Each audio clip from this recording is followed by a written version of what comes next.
अखंड ज्योति मार्च 2022। मानव जीवन का आधार संवेदना। संवेदना मनुष्य जीवन का आधार है। संवेदनहीन मनुष्य पशुवत होता है और संवेदनशीलता मनुष्य में देवत्व का अभिवर्धन करती है। उच्च भावनाओं के आधार पर वह देवता बन जाता है। तुच्छ विचारों के कारण वह पशु दिखाई पड़ता है और निकृष्ट पाप बुद्धि को अपनाकर वह असुर एवं पिशाच बन जाता है। कोई व्यक्ति अच्छा या बुरा तभी रह सकता है जब तक कि उसकी सद्बुद्धि क्रियाशील रहे। पाप बुद्धि के प्रकोप से यदि मनुष्य संभल न सके तो वह स्वयं को अंधकार के गर्त में गिराता है और साथ ही दूसरे अनेकों को अपने साथ पाप पंख में ले डूबता है। विश्वामित्र ऋषि को प्रलोभन भाया तो वे मेनका के जाल में फंस गए। पराशर केवट कन्या पर मोहित हो गए और अपने को संभाले न रह सके। चंद्रमा ने गुरु की पत्नी गमन का पाप ढोया और इंद्र जैसे देवता अहल्या का सतीत्व नष्ट करने के कुकर्म में प्रवृत्त हुए। भीष्म और द्रोणाचार्य जैसे विवेकशील भी दुर्योधन की अनीति का समर्थन करने लगे। दूसरी ओर सद्बुद्धि के जागृत होने पर फतेह सिंह, जोरावर जैसे छोटे छोटे बालक दीवार में जीवित चुने जाना हंसी खुशी स्वीकार कर गए। चोटी न कटने देने के बदले बोटी बोटी कटवाने को प्रसन्नता पूर्वक तैयार हुए हैं। स्वतंत्रता संग्राम के सैनिक बनकर असंख्य व्यक्ति सब प्रकार की बर्बादी सहन कर गए और फांसी के तख्तों पर गीता की पुस्तकें छाती से चिपकाए हुए चढ़ गए। राम की सेना में रीछ बंदर जैसे दुर्बल प्राणी भी अपने प्राणों की आहुति देने के लिए सम्मिलित हुए। एक छोटी गिलहरी तक अपने ऊपर धूल भर भर कर उसे समुद्र में झाड़ देने का अनवरत श्रम करके समुद्र को उथला करके राम की सेना का मार्ग प्रशस्त करने का प्रयास करती दिखाई पड़ी। ये सब सद्बुद्धि के जागरण के उदाहरण हैं। सद्बुद्धि से दुर्बल व्यक्तियों में हजार हाथियों का बल आ जाता है, पर स्वार्थी बुद्धि तो सेनापतियों को भी कायर बना देती है। द्रौपदी को भरी सभा में नग्न किए जाते समय भीष्म और द्रोण जैसे योद्धा नपुंसक बने बैठे रहे। उस समय उनके मुख से एक शब्द भी विरोध का नहीं निकला। झांसी की रानी लक्ष्मीबाई सहायता और आश्रय प्राप्त करने के लिए समर्थ राजाओं के पास गईं, पर अंग्रेजों के डर से उन सभी ने सहायता देने से साफ इनकार कर दिया। कितने ही भारतीय अपनी स्वार्थ बुद्धि के कारण अंग्रेज और मुगलों के प्रिय बने रहे और देश को गुलामी की जंजीरों में जकड़ा हुआ देखते रहे।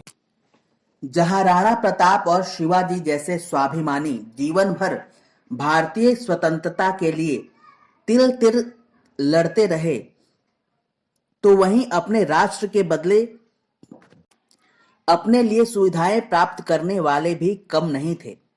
राणा सांगा 84 घाव होने पर भी युद्ध करते रहे, पर दूसरे लोग शत्रु से मिलकर अपना स्वार्थ साधन में लगे रहे।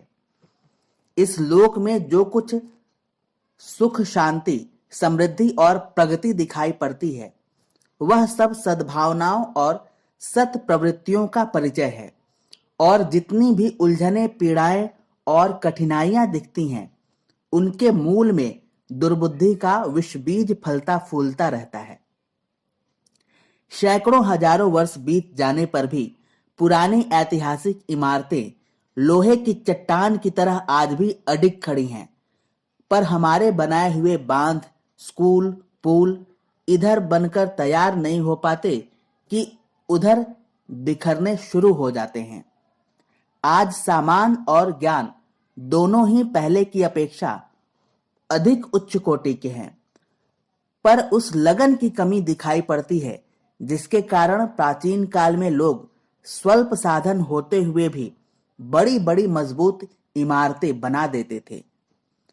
कुतुब मीनार, ताजमहल, आबू के जैन मंदिर, मीनाक्षी के देवालय, अजंता की गुफाएं, मिस्र के पिरामिड और चीन की दीवार मात्र बौद्धिक ज्ञान का नहीं, उत्कृष्ट वस्तु निर्माण करने की भावना का प्रमाण प्रस्तुत करते हैं।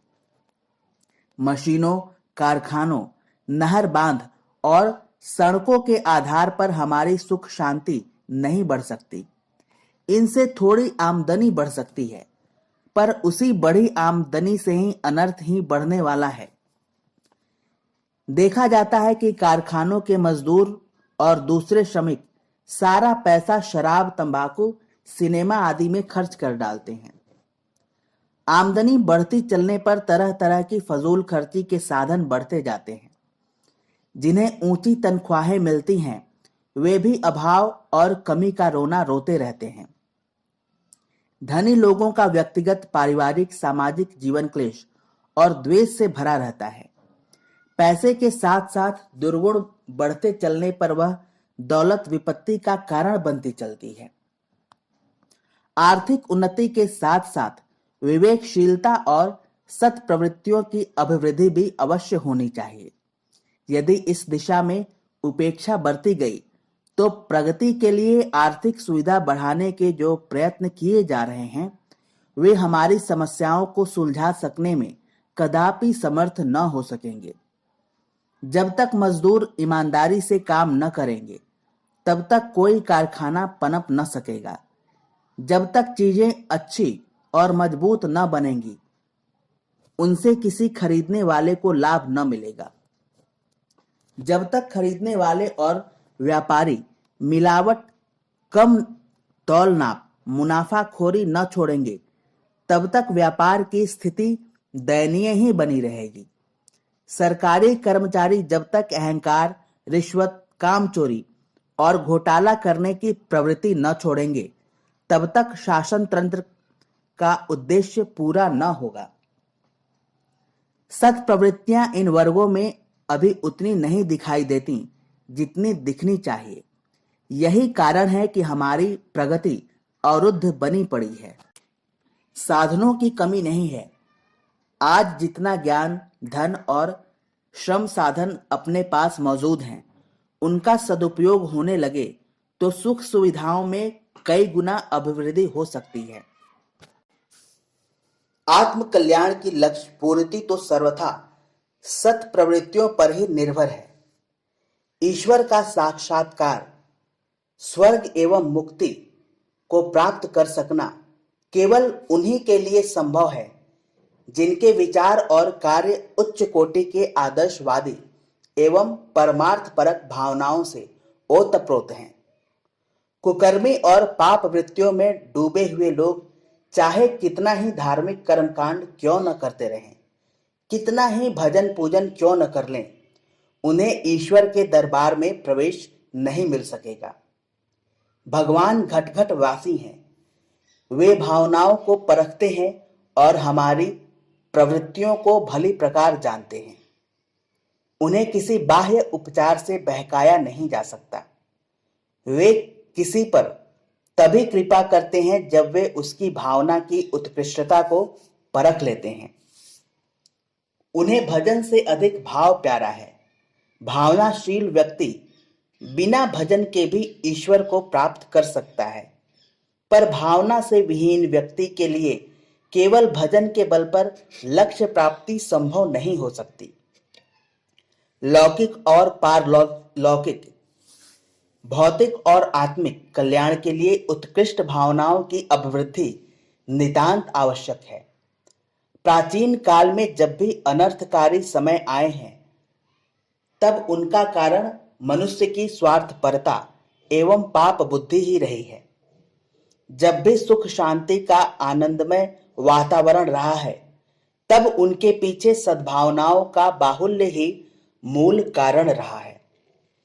आज भी हमारे लिए वही मार्ग शेष है। इसके अतिरिक्त और कोई मार्ग न पहले था और न आगे रहेगा। हमें वर्तमान दुर्दशा से ऊंचा उठने के लिए जनमानस में गहराई तक सद्बुद्धि की स्थापना करनी होगी। इसी आधार पर विश्वव्यापी सुख शांति का वातावरण बना पाना संभव होगा।